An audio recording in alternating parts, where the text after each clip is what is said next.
Bonjour, dans cette vidéo, je vais vous récapituler les bases de la reproduction sexuée.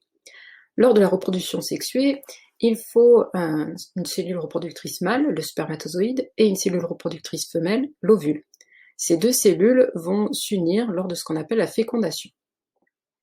Cette fécondation va aboutir à une cellule œuf qui va ensuite se diviser en d'autres cellules pour former l'embryon, puis cet embryon va évoluer en fœtus. La fécondation peut être externe ou interne selon les animaux. Elle sera externe chez la plupart des animaux aquatiques, les spermatozoïdes et les ovules sont alors libérés dans le milieu de vie, c'est-à-dire dans l'eau. Elle sera interne chez les autres animaux, à ce moment-là les spermatozoïdes vont être déposés à l'intérieur de l'organisme maternel. La fécondation externe peut se produire sans rapprochement ou avec rapprochement, voire accouplement. Sans rapprochement, c'est le cas par exemple chez l'oursin ou chez les moules qui libèrent leurs cellules dans l'eau. Avec rapprochement ou accouplement, les grenouilles par exemple vont s'accoupler, libérer leurs cellules dans l'eau pour permettre la fécondation. La fécondation interne peut se produire sans pénétration ou avec pénétration. Sans pénétration, c'est quand le mâle ne possède pas d'organes nécessaires à la pénétration, c'est le cas par exemple chez les oiseaux. Avec pénétration, à ce moment-là, le mâle possède un pénis qui pourra rentrer à l'intérieur de l'organisme maternel pour libérer les spermatozoïdes. Chez l'homme, il s'agit d'une fécondation interne avec pénétration.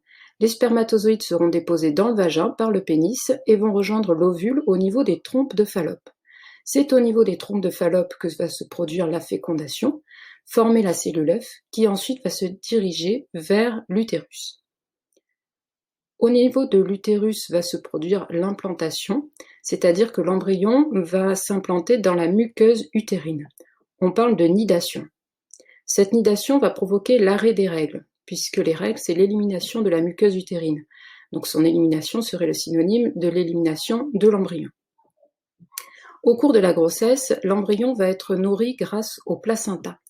C'est un organe qui est fabriqué uniquement lors de la grossesse et qui permet les échanges entre le sang maternel et le sang du fœtus.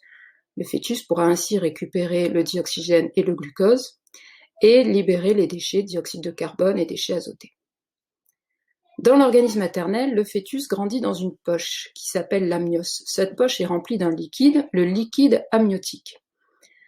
Le cordon ombilical permet de relier le fœtus au placenta. Lors de l'accouchement, la rupture de la poche amniotique va entraîner la perte des os